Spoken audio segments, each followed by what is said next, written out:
जब रात का पर्दा धीरे धीरे गिरता है और चंदनी की किरणें सारा आसमान रोमांटिक रंगों में रंग देती हैं, वही समय होता है जब अंधकार ने अपनी भूतपूर्व छाया बिखेरता है।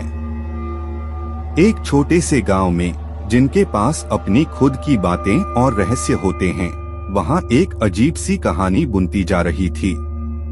यह थी चुड़ैल की सायंकाल की कहानी। गांव का नाम बदलपुर था, जहां लोग एक दूसरे के साथ मिलजुल कर रहते थे। गांव के पुराने हवेली में रहने वाले एक पुराने आदमी नामक बाबूजी अपनी कहानियों के किस्सों से गांव के बच्चों को बहुत सिखाते थे। एक दिन उन्होंने गांव के इकलौते हवेली में रहने वाले राजू नामक लड़के को एक खास कहानी सुनाई। राजू, तुमने कभी चुड़ैलों के बारे में सुना है? बाबूजी ने कहा। राजू ने हैरानी भरी नजरों से बाबूजी की ओर देखते हुए कहा, हाँ बाबूजी, मैंने कई बार सुना है कि रात को चुड़ैलें घूमती हैं और लोगों को भूतिया सा महसूस होता है।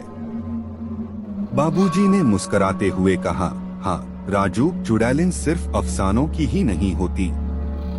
मैं तुम्हें एक सच्ची चुड़ैल की कहानी सुनाऊंगा जो मेरे साथ हुई थी।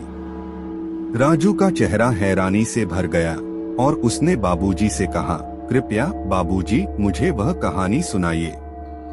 बाबूजी ने गहरी सांस ली और शुरू किया, यह कहानी उस समय की है जब मैं एक युवक था और बदलपुर के इसी हवेली में रहता था। हम गांव वालों के बीच में एक बहुत लोकप्रिय स्थान पर हुआ करते थे, जो रात्रि को अत्यंत भूतिया हो जाता था। बाबूजी ने धीरे से जारी रखा, एक बार हम दोस्तों के साथ मिलकर रात्रि का आनंद लेने का निर्णय किया। हम बहुत उत्साहित थे और बड़े अजीब भूतिया किस्से सुनने के लिए इंतजार कर रहे थे।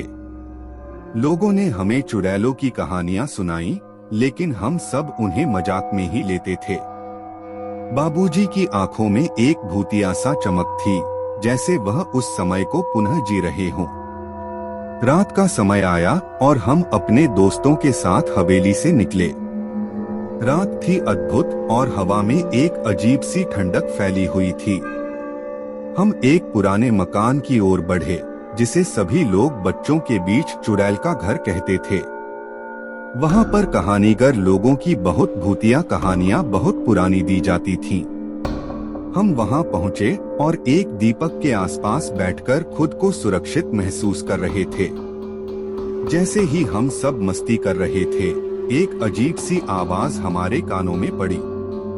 हम सब चौंके रह गए और धीरे धीरे उस दिशा में मुड़े जहां से वह आवाज आ रही थी। राजू का चेहरा उत्साह और कौतूहल से भर गया और उसने बाबूजी से कहा, फिर क्या हुआ बाबूजी? क्या आपने देखा?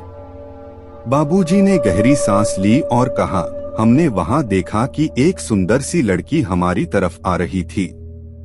उसकी आंखें काली थीं और वह हमें देखकर हंस रही थी। राजू ने अचानक सीधे होकर कहा, वह चुड़ैल थी ना? बाबूजी ने हंसते हुए कहा, नहीं राजू, वह एक आम लड़की थी। हमने उससे पूछा कि वहां क्या कर रही है और कहां से आई है।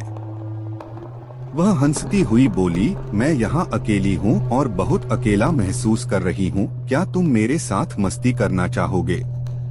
राजू का चेहरा चौंका हुआ था और उसने बाबूजी से कहा, क्या आपने माना? बाबूजी ने दहाड़ते हुए कहा, नहीं, हमने उसकी प्रस्तावना को ठुकरा दिया। उसने हमें बयान किया कि वह एक साध्वी थी और वह यहाँ से गुजर रही थी। हमने उसके साथ मस्ती करने का निर्णय किया और हम एक साथ दस्तकें खेलने लगे।